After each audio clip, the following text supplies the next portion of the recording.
I am Colton Barnes, 26 years old and fresh Harvard Law graduate. Standing in my apartment holding my acceptance letter, as the valedictorian tears blurred my vision, I immediately called Mom to share the news, imagining her proud face at graduation. Instead, her cold voice shattered my world. "We cannot come. Nathan needs that money for his startup." When I protested, she snarled, "Your success means nothing. Nathan is the only son who matters." Drop a comment below telling me where you are watching from. If this resonates with you, please like and subscribe to support my channel. Family betrayal cuts deep, and my story might help you heal from your own wounds. My childhood in Chicago seemed picture-perfect from the outside. My father, John, worked as a financial director at a respectable firm, while my mother, Rebecca, taught third grade at a local elementary school. We lived in a spacious two-story house in a good neighborhood with excellent schools. To neighbors, we were the quintessential American dream family. But beneath that polished surface lay a complicated reality I grew to understand only as I matured. As the firstborn, I initially received adequate attention and care from my parents. I showed early signs of intelligence, reading before kindergarten and solving complex puzzles that impressed even adults.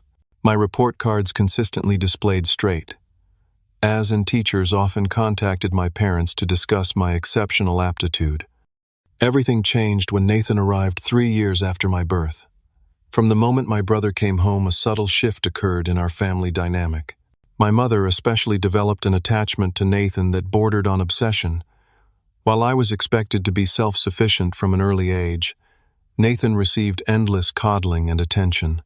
"Boys need more support," my mother would say whenever I questioned the disparity in how we were treated. "They have more pressure on them to succeed in this world." The different standards became increasingly evident as we grew. When I was 10, I won the regional spelling bee, beating students 2 grades above me. My parents attended but left early because Nathan had a little league game. My trophy ended up in a drawer while Nathan's participation medals decorated the living room wall. For my education, I attended the local public school, despite my academic achievements. Meanwhile, my parents scraped together money to send Nathan to Lakeside Academy, an expensive private school known for its sports program rather than academics. When I asked why I could not attend a school that matched my academic interests, my father simply stated, "We have limited resources, and Nathan needs the connections that school provides." By high school, I had learned to rely entirely on myself. While maintaining perfect grades, I worked part-time at the local library to save for college. I joined debate club, mock trial, and student government, building a resume that would attract scholarship opportunities. At home, conversations revolved around Nathan's average performance at school and his promising baseball career that never quite materialized. Despite the imbalance, Nathan and I occasionally shared moments of genuine sibling connection. Late-night conversations about our dreams, helping each other with problems our parents could not understand, and defending each other against neighborhood bullies. These moments grew rarer as our parents' favoritism became more pronounced, creating an unavoidable wedge between us. My father, though less obvious in his preference, enabled my mother's behavior. When I approached him privately about the unfairness, he would sigh and say, "Your mother has always wanted a son. Try to understand." As if my existence as a daughter somehow disappointed them from the start. During my junior year of high school, I discovered my parents had established a college fund for Nathan, while expecting me to secure scholarships. This revelation came during dinner when they proudly announced they had saved $20,000 for Nathan's education. When I asked about my college fund, my mother laughed. "With your grades, you will get scholarships. Nathan needs this safety net." That night I cried silently in my room, not from sadness, but from determination. I would succeed despite them, not because of them. I applied to 37 scholarships my senior year, writing essays late into the night after finishing homework and work shifts. By graduation, I had secured enough funding to attend Northwestern University without a penny from my parents. The day I left for college, my mother hugged me briefly before turning her attention to helping Nathan with his science project. My father slipped me $500 when she was not looking and whispered, "I am proud of you." It was too little too late, but I accepted it as the most he could offer given the dynamics of our home. Law became my dream. not just because I excelled in debate and critical thinking, but because I was drawn to the concept of justice. Perhaps subconsciously, I sought to create order in a world where my own family relationships felt so unjust. Whatever the psychological underpinnings, I knew becoming an attorney would give me both independence and the respect my family had never offered. 4 years at Northwestern passed in a blur of academic excellence, part-time jobs, and strategic networking. I graduated summa cum laude with a double major in political science and philosophy, positioning myself perfectly for law school applications. When the acceptance letter from Harvard Law arrived with a full scholarship offer, I allowed myself a moment of pure, unfiltered joy. Not even my family's lukewarm reaction could diminish the pride I felt in that accomplishment. Moving to Cambridge meant starting fresh. My studio apartment was tiny and expensive, but it was mine, paid for with my scholarship and savings. The first day of orientation at Harvard Law felt surreal, walking among the historic buildings where legal legends had studied. Imposter syndrome threatened to overwhelm me until our first round of exams, where I ranked in the top 5% of my class, confirming I belonged in those hallowed halls. Law school was brutal, yet exhilarating. 16-hour days became my norm, classes in the morning, study groups in the afternoon, and working as a research assistant for Professor Adams, a renowned constitutional law expert, in the evenings. Sleep became a luxury I rarely afforded myself, surviving on caffeine and determination. Despite the grueling schedule, I thrived on the intellectual challenge and the respect I earned from professors who recognized my capabilities. While most students relied on family support or accumulated debt, I took a part-time position at Blackwell & Schmidt, a prestigious firm in Boston. The partners initially hired me to organize their case files, but soon recognized my potential and allowed me to assist with research for actual cases. The modest salary covered my living expenses and provided invaluable practical experience that complemented my theoretical studies. At Harvard, I finally found my tribe. Rachel Martinez became my closest friend after we partnered for a mock trial competition and demolished our opponents with meticulous preparation. Unlike the conditional acceptance I received at home, Rachel appreciated me for exactly who I was. Our friendship became my emotional anchor through the stresses of law school. She introduced me to her study group, 5 brilliant, ambitious students who became my chosen family. "Your parents are idiots for not seeing how amazing you are," Rachel declared after I shared stories of my childhood during a rare night out. Her straightforward loyalty was refreshing after years of gaslighting from my own family. While I built my future brick by brick, Nathan dropped out of college during his 3rd year at University of Illinois. He had bounced between 4 different majors, never quite finding his footing academically. One day he called me, unusually excited. "I am starting a tech company," he announced. "An app that will revolutionize how people order food from local restaurants." "That sounds interesting," I replied carefully. "But what about finishing your degree first?" "Degrees are for people who cannot create opportunities," he said dismissively. "Mom and Dad think this could be huge. They are helping with startup costs." Later, I discovered what helping meant. My parents had withdrawn $30,000 from their retirement account to fund Nathan's venture. Despite my concerns about the app's viability in an already saturated market, they ignored my cautious questions, accusing me of jealousy. "You always want to rain on his parade," my mother said during one of our increasingly rare phone calls.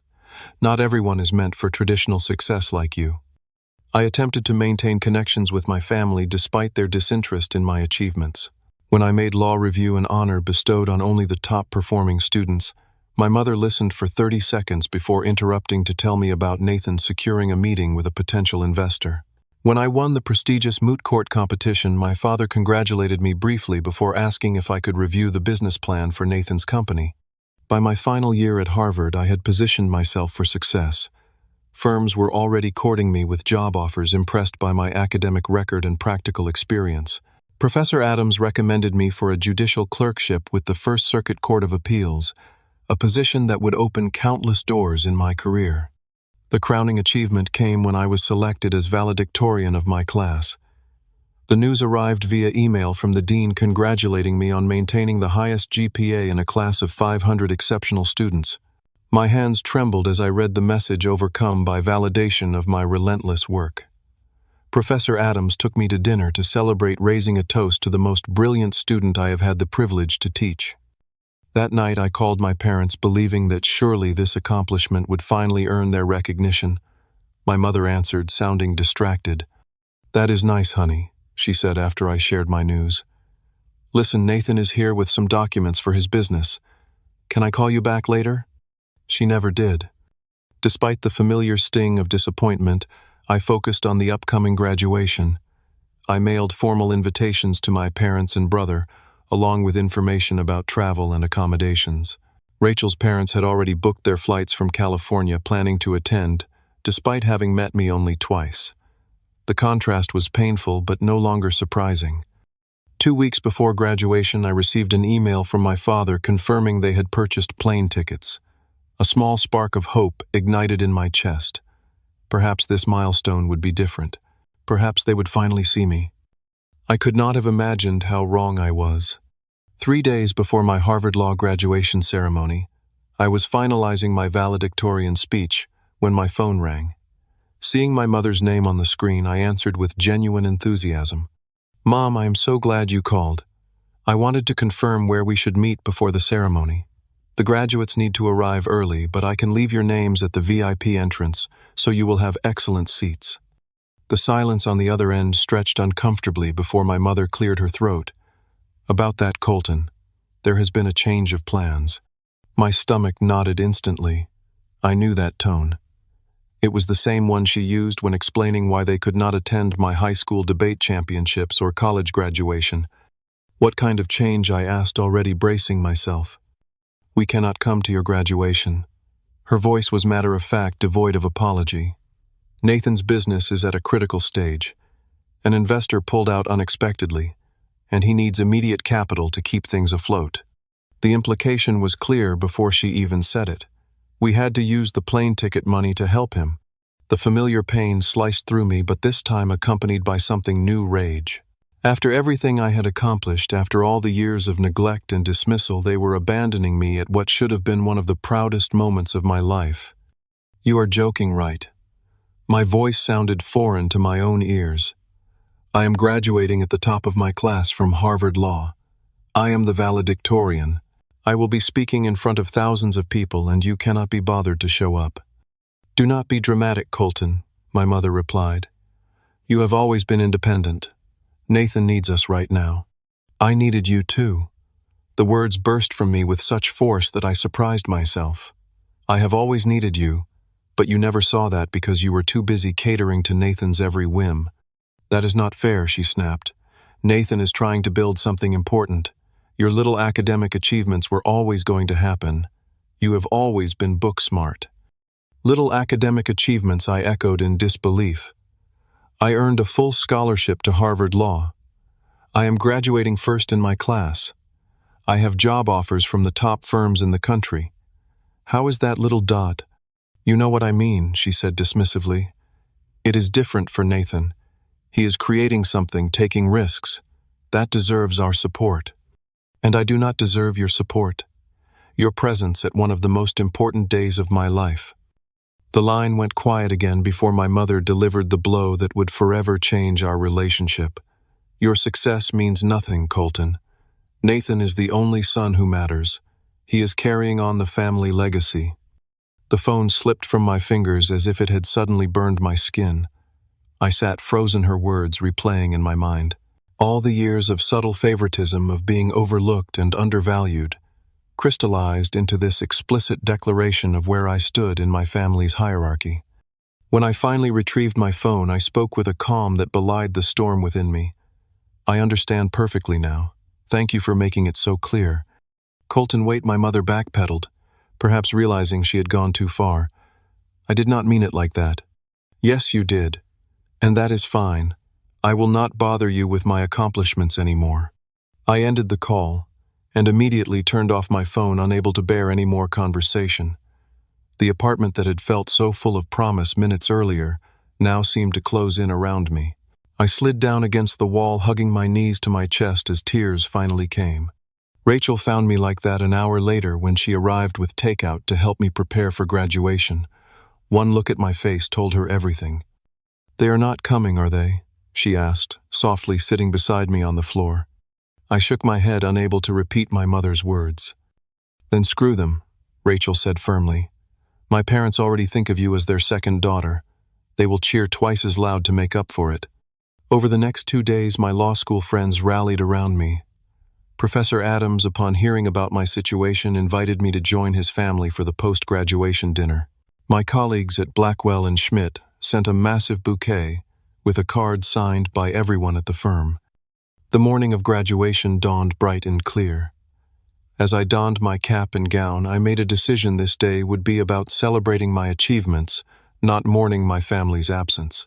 I revised my valedictorian speech, removing all mentions of family support and focusing instead on personal resilience and the community we build for ourselves. Walking across that stage to accept my diploma, I searched the crowd out of habit. Instead of my parents' faces, I found Rachel's parents waving enthusiastically, Professor Adams nodding with pride, and my study group cheering loudly. In that moment, I realized I had not been abandoned at all. I had simply found my real family. The speech I delivered spoke of justice, perseverance, and creating one's own path. As I concluded to thunderous applause, I felt a weight lift from my shoulders. I had done this all on my own, and no one could take that away from me. That evening, during the celebration dinner, my phone buzzed with a text from my father. "Congratulations on your graduation. Nathan just secured another meeting with investors. Things are looking up for his company." I placed my phone face down on the table and rejoined the conversation with people who genuinely cared about me. The contrast could not have been clearer, and for the first time I felt no need to seek my family's approval.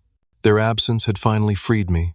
1 month after graduation, I reluctantly agreed to attend our annual family dinner at my parents' home in Chicago. Despite the graduation debacle, some misguided sense of obligation pulled me back. Perhaps I still harbored a childish hope that things could change, that my accomplishments might finally register with them. I had recently accepted a position at Lanson Wright and Associates in New York, one of the top firms in the country, and would be moving there in 2 weeks. The moment I entered my childhood home, I was reminded why I had stayed away. The living room walls displayed a shrine to Nathan's existence photos from every stage of his life, framed newspaper clippings about his high school baseball games, and now promotional materials for his app company, FoodFetch. My own presence in the house had been virtually erased, with only a single family photo from my 10th birthday, acknowledging I existed at all.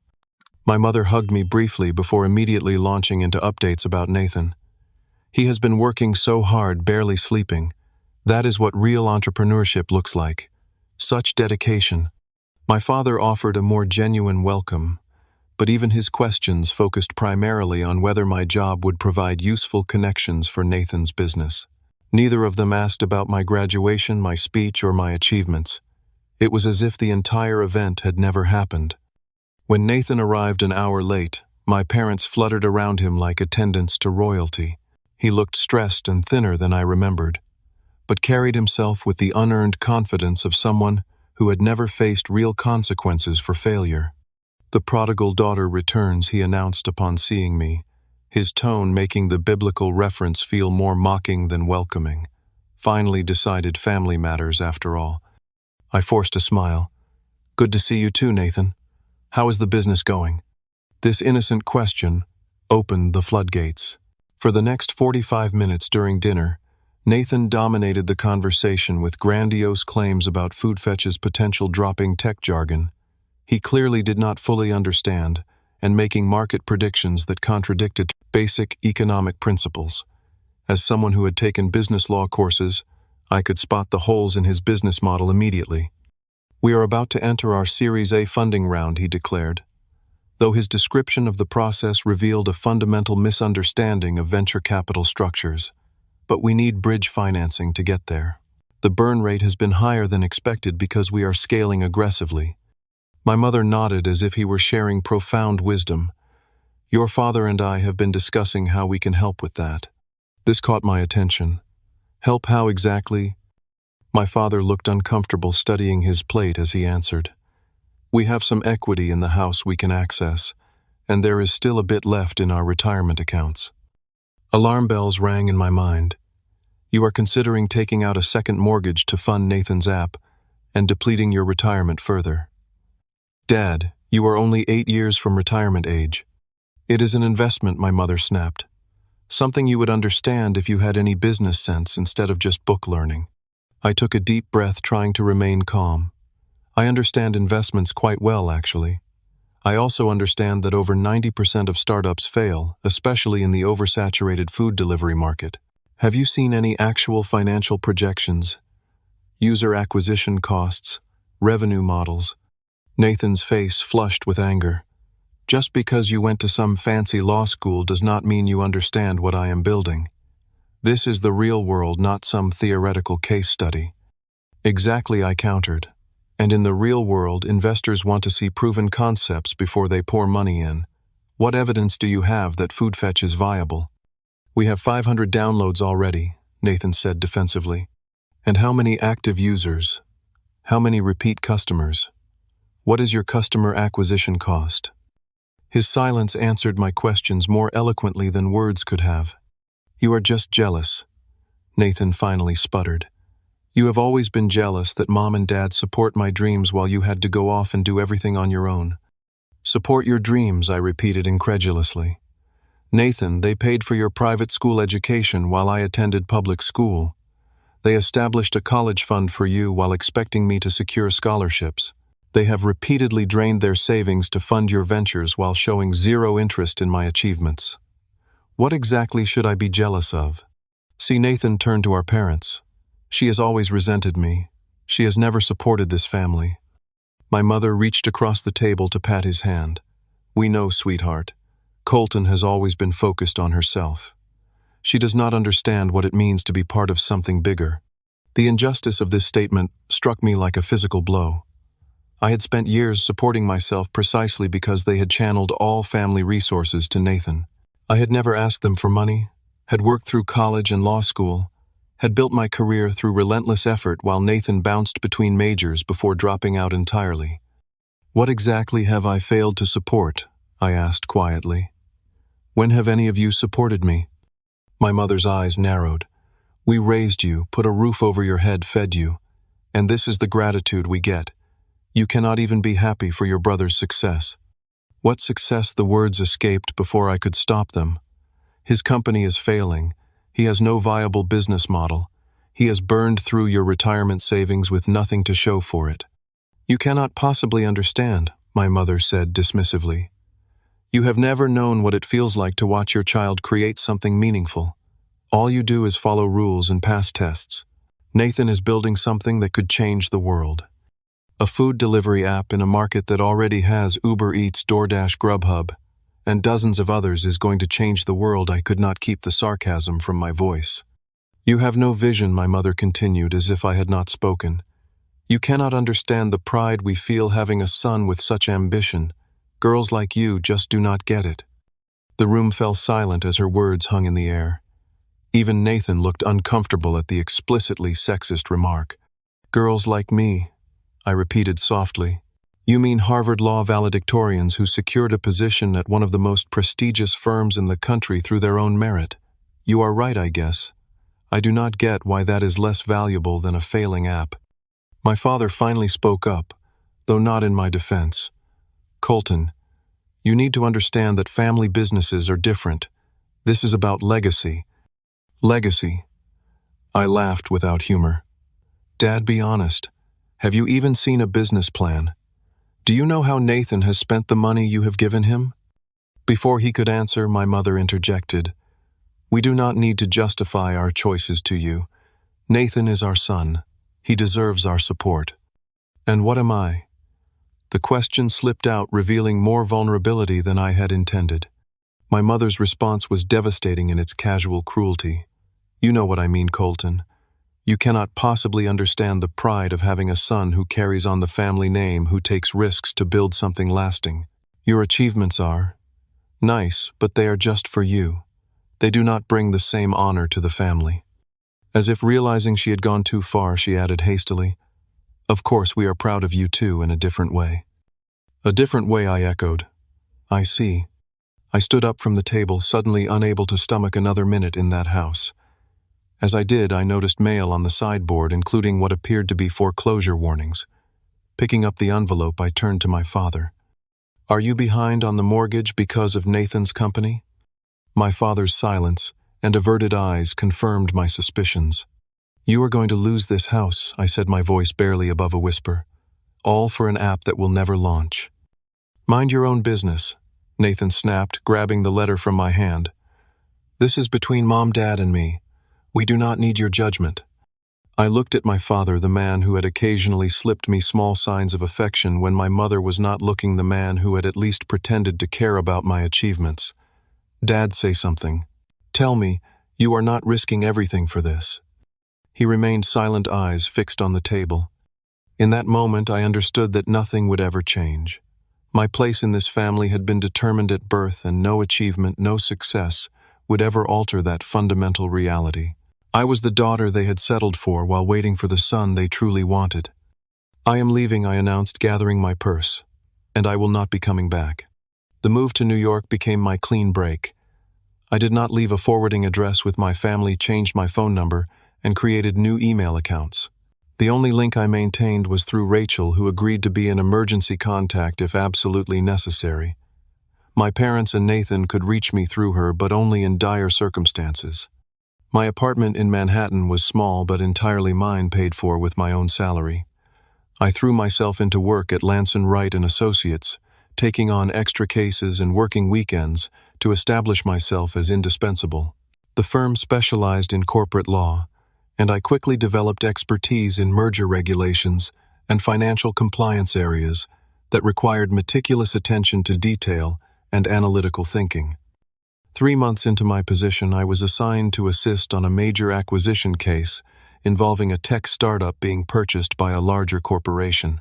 The work was fascinating and challenging, requiring me to review complex financial documents and identify potential regulatory issues. My thorough analysis uncovered several problematic practices that could have derailed the acquisition if not addressed. The senior partners were impressed enough to invite me to client meetings, an unusual privilege for someone so junior. "You have an eye for the hidden problems others miss," said Jonathan Lanson, the founding partner, after I identified a potential securities violation that everyone else had overlooked. "That is a rare talent in this field." Outside of work, I slowly built a new life. I joined a running group that met in Central Park on weekends, took cooking classes at a local culinary school, and occasionally attended gallery openings with colleagues. These activities filled my schedule but did little to address the hollow feeling that occasionally surfaced in quiet moments. Despite everything, cutting off my family entirely had left a wound that was still healing. 6 months after moving to New York, the calls began. First to Rachel, then to my work number, which they somehow obtained. Messages from my mother claiming they were worried, that they just wanted to know I was okay. Emails from my father expressing confusion about my extreme reaction to what he termed a simple disagreement. I deleted them all without responding. The time for reconciliation had passed. I had spent 26 years seeking their approval and recognition, and I was done. My success would be for me alone, not for their validation. Nathan was the most persistent. His messages grew increasingly desperate, mentioning business troubles and legal issues. I ignored these too, assuming they were ploys to drag me back into the family drama. Then one Tuesday morning in December, he showed up at my office, unannounced. I was in a meeting with clients when my assistant interrupted with an urgent message. "Your brother is in the reception area causing a scene. Security is about to remove him." Excusing myself, I hurried to the lobby to find Nathan red-faced and shouting at the receptionist. He looked terrible, unshaven and wild-eyed, wearing wrinkled clothes that suggested he had been traveling for days. "Nathan," I said coldly, "what are you doing here?" Finally, he exclaimed upon seeing me, "They would not tell me where you were. I have been trying to reach you for weeks." "Because I do not want to be reached," I replied, keeping my voice low. "You need to leave. Now." "I cannot leave. I need your help." His voice cracked with genuine panic. "Everything is falling apart. There are investigators looking into the company. They are saying I misrepresented information to investors. Mom and Dad could lose everything." A small part of me felt vindicated. The house of cards had finally collapsed, just as I had predicted. But the larger part remained unmoved. That sounds like a consequence of your actions, not my problem. You do not understand. Nathan insisted, grabbing my arm. They are talking about criminal charges, securities fraud, wire fraud, things I do not even understand. I removed his hand from my arm. Then I suggest you hire a good attorney. I specialize in corporate law, not criminal defense. But you have connections here. You work with important people. You could talk to someone and explain that it was all just business optimism, not actual fraud. The audacity was breathtaking. After years of dismissing my career as mere book learning, he now wanted to use my professional reputation to bail him out of trouble he had created entirely himself. Let me be clear, I said, my voice ice cold. I will not compromise my ethics or professional standing for you. Not now, not ever. So that is it. You will just let Mom and Dad go down with me. They could lose their house, face legal troubles themselves as investors. Is that what you want? His attempt at manipulation was transparent but effective. Despite everything, I did not want my parents to suffer, especially my father, who had at least shown small kindnesses over the years. If they are innocent parties who were misled, they should cooperate with investigators and distance themselves from you legally, I advised. That is the extent of my counsel. Nathan's demeanor suddenly shifted from desperate to threatening. You think you are so much better than us, do not you? Little Miss Perfect with her fancy law degree and big city job. But guess what I have? All the documentation showing Mom and Dad knew exactly what was happening. They signed off on everything, even the projections we showed investors. If I go down, they go down too. The revelation stunned me. Had my parents knowingly participated in fraud, or had Nathan manipulated them, as he had manipulated so many others? Are you threatening me? I asked quietly. I am stating facts, Nathan replied. Help me, or watch our parents go to prison. Your choice, sis. Security approached. Then, having been alerted by the receptionist, Miss Barnes, is everything all right? No, I said firmly. My brother was just leaving. Please escort him out of the building and ensure he does not return. As the guards led him away, Nathan shouted, You cannot run from family, Colton. This will not just disappear. I returned to my meeting apologizing for the interruption, but my mind was elsewhere. Had Nathan been bluffing about my parents' involvement, or had they actually participated in deceiving investors? The implications were serious either way. That evening I requested an emergency week of personal leave, the first time I had asked for any time off since joining the firm. My supervisor approved it immediately, recognizing the dedication I had shown over the past months. Alone in my apartment, I called Rachel, the only person who knew the full history of my family dynamics. He showed up at my office, I explained, after recounting the confrontation, claiming our parents are implicated in whatever fraud he committed. Rachel, now working at a public defender's office in Boston, sighed heavily. Do you believe him? I do not know, I admitted. My father has always been ethically flexible when it comes to Nathan, and my mother would sign anything he put in front of her. What are you going to do? Rachel asked. Nothing, I replied firmly. This is their mess to clean up. Colton, Rachel said gently, I know they hurt you deeply, but if your parents are in legal jeopardy because Nathan manipulated them, can you live with yourself if you do nothing? Her question struck at the heart of my dilemma. Despite years of favoritism and emotional neglect, could I really stand by while my family faced criminal charges? Would that make me as callous as they had been? I need to know the truth, I finally said. Before I decide anything, I need to understand exactly what happened. That sounds reasonable, Rachel agreed. Just be careful not to get pulled back into their dysfunction. As we ended the call, I realized I stood at a crossroads. I could maintain the clean break I had established, preserving my hard-won independence and peace of mind. Or I could wade back into the family chaos, risking my emotional well-being but potentially helping my parents if they were truly victims of Nathan's schemes. The decision would define not just my relationship with my family, but the kind of person I was choosing to become. The week of personal leave became my own private investigation. I began by reaching out to former classmates who now worked in securities law and financial crimes. Without revealing personal connections, I sought their expertise on what typically constituted fraud in startup financing. Their insights painted a disturbing picture of how easily optimistic business projections could cross the line into criminal misrepresentation. The key factors are intent and materiality, explained James, a Harvard classmate now working at the SEC. Did they knowingly misrepresent facts that would influence investor decisions? Armed with this knowledge, I created a secure email account and contacted the regulatory agency Nathan had mentioned. Identifying myself as a concerned attorney with relevant information, I requested a confidential meeting.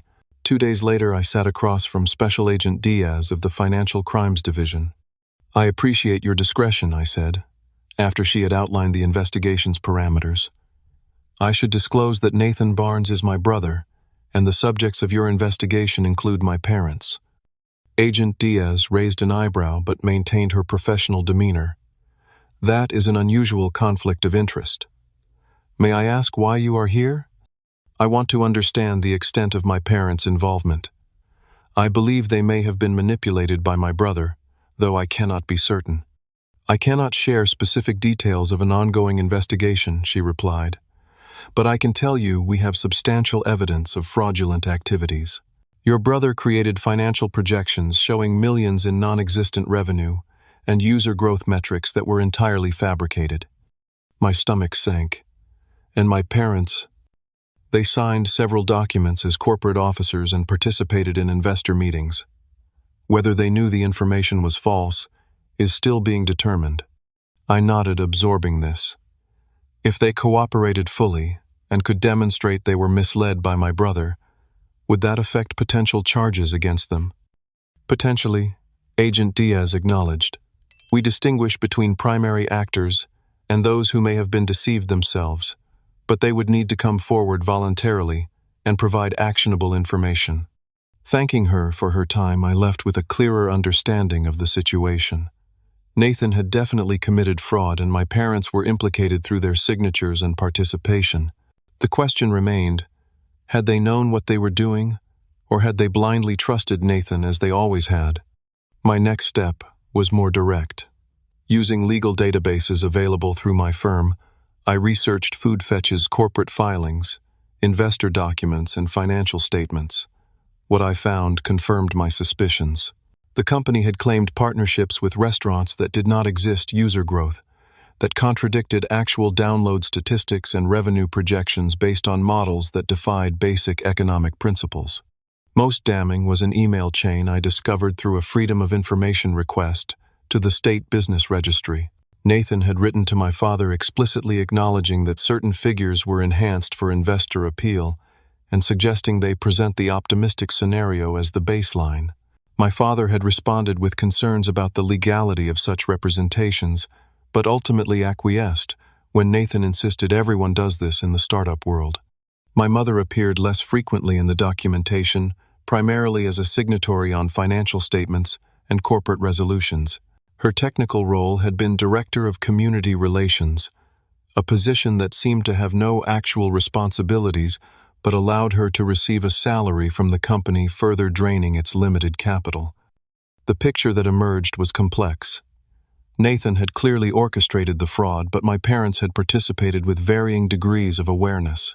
My father had expressed concerns but failed to act on them, while my mother appeared to have signed whatever was put in front of her, eager to support her son's venture regardless of ethical considerations. Using this information, I consulted with Thomas Green, a respected criminal defense attorney who specialized in white-collar cases. Without revealing names, I outlined the situation and asked about potential strategies. "The parents need independent counsel immediately," he advised. "Their interests may not align with their sons.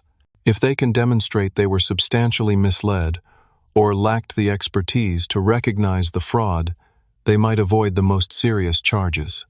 Armed with this knowledge, I finally reached out to my father, directly using a secure messaging app that would leave no permanent record. "I know about the investigation. We need to talk privately. No Nathan, no Mom, just you and me." His response came within minutes. "Thank you. Please tell me when and where." We arranged to meet at a coffee shop in Philadelphia Neutral Territory, halfway between New York and Chicago. When I arrived, my father was already there, looking much older than when I had last seen him. His hair had grayed considerably, and deep lines etched his face. "Colton," he said, rising as I approached. He moved as if to hug me, then stopped himself, recognizing the professional nature of our meeting. "Thank you for coming." "This is not a reconciliation," I stated firmly, taking a seat across from him. "I am here because I do not want to see you go to prison for Nathan's actions." He nodded, eyes downcast. "I understand." "I need to know exactly what happened," I continued. "How much did you know about what Nathan was doing?" Over the next 2 hours, my father detailed the collapse of Food Fetch. Nathan had started with legitimate intentions, but quickly found that the market was oversaturated, and his app offered no compelling advantage over established competitors. Rather than pivot or accept failure, he began exaggerating metrics to attract investors. At first, it was just optimistic projections, my father explained. Then it became outright fabrication. "I suspected things were not right, but your mother was so proud of him, so convinced he would succeed if we just supported him enough." "You knew he was lying to investors," I said. "It was not a question." "I knew the numbers seemed impossible," he admitted. "But Nathan always had explanations, technical jargon I did not understand, and I wanted to believe him." "And the house? The retirement accounts?" My father's shoulders slumped. "All gone. We are 3 months behind on the mortgage.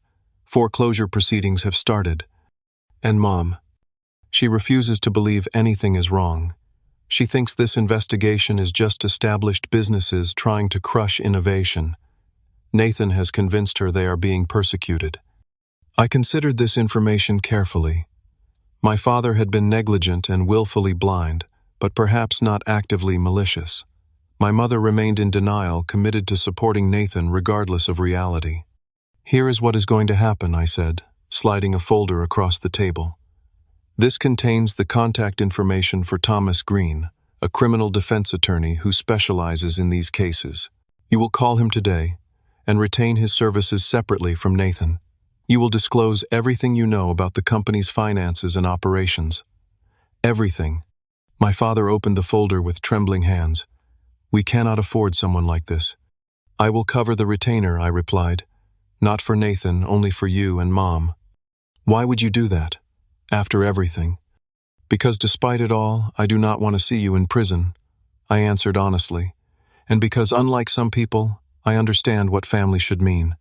The irony was not lost on him. He winced visibly at the implied criticism.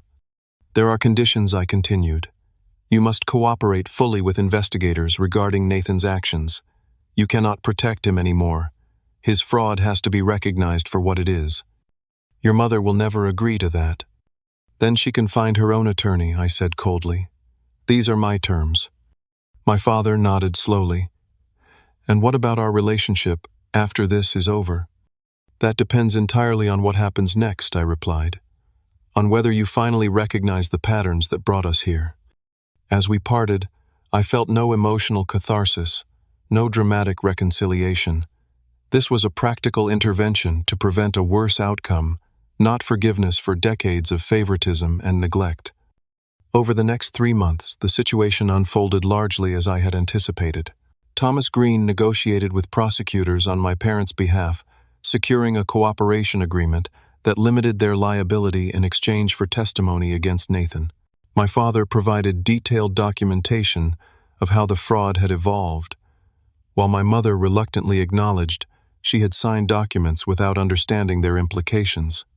Nathan, facing the weight of evidence against him and abandoned by his formerly supportive parents, accepted a plea deal that included disgorgement of any remaining funds to a substantial fine he could not pay and 14 months in federal prison for wire fraud and securities violations. The day the plea was finalized, I received a call from my mother for the first time in nearly a year. "How could you do this to him?" she demanded, her voice raw with emotion. "He is your brother." "I did not do anything to him," I replied calmly. "Nathan committed fraud. These are the consequences of his actions. You turned your father against him. You made him testify. I offered Dad a path to avoid prison. He chose to take it. That was his decision. "We are still your family," she insisted. "You should have protected us." "The way you protected me?" I asked quietly. "The way you supported me when I needed you?" The silence on the other end suggested my point had registered, however briefly. "I want to see you," she finally said. "We need to talk about this as a family." "I will meet with you," I agreed. "But on my terms, not yours." I arranged for my parents to come to my office in New York the following week. The neutral territory of a conference room seemed appropriate for what needed to be said. Thomas Green accompanied them, as I had suggested, to ensure they understood the legal realities of their situation. When they entered, I was struck by how diminished they appeared. My mother, once so confident in her favoritism, now seemed uncertain and fragile. My father looked resigned, carrying the weight of his poor decisions. "Thank you for coming," I began formally. "I wanted to speak with you directly about what happens next." "We have lost everything," my mother said accusingly. "Are you satisfied now?" Thomas Green intervened gently. "Mrs. Barnes, I should remind you that without your daughter's intervention you would likely be facing criminal charges yourself. The outcome, while difficult, is far better than the alternatives." My mother fell silent, though her expression remained resentful. "I am not here to gloat," I said evenly. "I am here because, despite everything, I do not want to see you homeless or imprisoned. I have reviewed your financial situation with Attorney Green's help, and I understand the extent of the damage." I slid a document across the table. "This is a lease agreement for an apartment in Chicago. It is paid for 1 year, giving you time to rebuild. It is not in an upscale neighborhood, but it is safe and clean." My parents exchanged shocked glances. "Additionally," I continued, "I have arranged for financial counseling services to help you create a sustainable budget moving forward. Dad, there are several companies willing to interview someone with your experience for positions that would provide adequate income. Not what you were making before, but enough to live on." "Why are you doing this?" my father asked, his voice thick with emotion. "Because I am not you," I replied simply. "I do not measure care by convenience or family support by gender preference." My mother flinched at this direct reference to her past behavior. "However," I continued, "my support comes with conditions.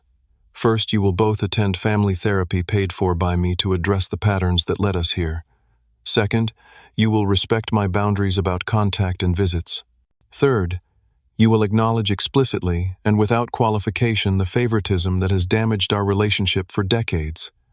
"That is ridiculous," my mother protested. "We never favored Nathan." I simply stared at her until she looked away, unable to maintain the fiction in the face of such overwhelming evidence. "Those are my terms," I said finally. "Take them or leave them. But understand that this is your last chance at a relationship with me." In that conference room, with the consequences of their choices laid bare before them, my parents faced the truth they had avoided for 26 years. The golden child had fallen, and the daughter they had dismissed was now their only hope for security and family connection. Their acceptance of my terms was the first step on a long road to rebuilding what had been broken, not to recreate the past, but to forge something new on foundations of honesty and mutual respect. 3 years passed since that decisive meeting in my office conference room. In that time, life had transformed for all of us in ways none could have predicted. I had been promoted to junior partner at Lanson Wright and Associates, the youngest person to achieve that position in the firm's 30-year history. My specialty in corporate compliance had proven particularly valuable as regulatory scrutiny increased across industries. My corner office overlooked Madison Avenue, a daily reminder of how far I had come through my own determination. On my desk sat a small cactus, a gift from Rachel during my first week in New York. "Thrives in harsh conditions," she had written on the card. "Reminds me of someone I know." The relationship with my parents evolved slowly, painfully, but steadily. True to my requirements, they attended family therapy first reluctantly, and then with growing commitment, as they began to recognize patterns that had damaged not just their relationship with me, but with each other. My father found work as a financial advisor at a mid-sized firm, earning less than before, but finding unexpected satisfaction in helping ordinary families plan responsibly for their futures. The irony of this role after his own financial mistakes was not lost on him, and he often commented that his past failures made him more empathetic to clients' concerns. My mother struggled more with the adjustments. Losing their home and social standing had been a profound blow to her identity. The therapy sessions revealed deep-seated insecurities about her own worth that she had projected onto Nathan, seeing his success as validation of her value as a parent and person. Recognizing this pattern was painful but necessary for her growth. Our interactions remained structured and somewhat formal. Monthly video calls, occasional visits under specific circumstances, always with clear boundaries. I maintained my emotional distance, allowing only gradual closeness as they demonstrated consistent change. Trust, once shattered, could only be rebuilt piece by tiny piece. Nathan's story took its own complicated turn. After serving 11 months of his 14-month sentence, he was released on probation. The experience had shaken him profoundly, stripping away the entitled attitude that had defined him for so long. Upon release, he moved to Milwaukee, far from Chicago and the scene of his disgrace. There he found work at a small software company, starting in customer service and slowly rebuilding a legitimate career. Our reconciliation was even more tentative than with our parents. I agreed to speak with him 6 months after his release, a brief, awkward coffee meeting where he offered a genuine but incomplete apology. I never realized how much they favored me until everything fell apart, he admitted. I took it for granted that I deserved more. It was never about deserving, I told him. It was about gender and their expectations. You were given opportunities I had to fight for. He nodded, unable to meet my eyes. I know that now. I cannot change the past, but I am trying to be different going forward. I did not offer forgiveness that day, but I did offer the possibility of a future relationship contingent on his continued growth and accountability. Sometimes that is the most generous gift we can give to those who have harmed us, the chance to become better people. The most profound change, however, occurred within me. The painful journey forced me to confront questions about success, family, and self-worth that might otherwise have remained buried beneath achievement and ambition. What does success mean when divorced from external validation? What family do we choose when our birth family fails us?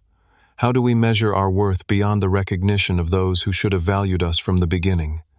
I found answers in unexpected places. In the mentorship program I established at my firm, guiding young female attorneys from disadvantaged backgrounds. In the pro bono work I took on representing families facing foreclosure, inspired by my parents' experience, but channeled toward helping others avoid similar fates. In the scholarship fund I created at Harvard Law for first-generation college students, providing the support I had lacked. These initiatives brought a fulfillment that transcended career advancement or financial success. They connected me to a larger purpose, transforming personal pain into meaningful action. The wounds inflicted by my family's favoritism became the foundation for helping others who felt unseen and undervalued. During our most recent therapy session, my mother asked a question that revealed how far she had come in her understanding. If you could go back, she said hesitantly, would you change what happened? Would you want us to have been different parents? I considered this carefully before answering. The pain was real and unnecessary, I acknowledged, but I would not be who I am without that journey. I built myself in the absence of your support, and I like who I have become. So no, I would not change it, though. I might have spared us all some suffering if I could. My father nodded, tears in his eyes. You succeeded not because of us, but despite us. That is both our greatest shame and your greatest triumph. The truth of his statement resonated deeply. My success was indeed my own hard-won through determination and resilience. The recognition I now received from my parents, while healing in its way, was no longer essential to my sense of self. I had learned to validate my own worth, to measure success by my own standards, rather than through others' approval. Perhaps that is the most profound lesson from my journey.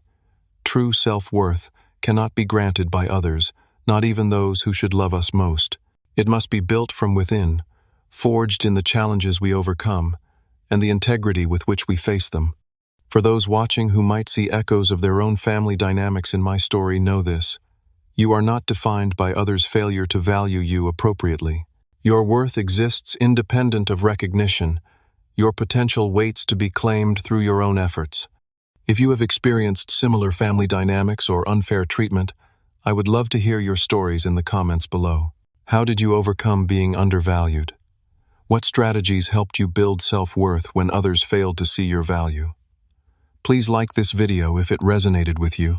Subscribe for more stories of resilience and growth, and share with someone who might need to hear this message today. Remember, sometimes the family we build for ourselves becomes more important than the one we were born into. And sometimes the journey to finding our own worth becomes the most important journey of our lives. Thank you for listening to my story, and may you find strength in your own.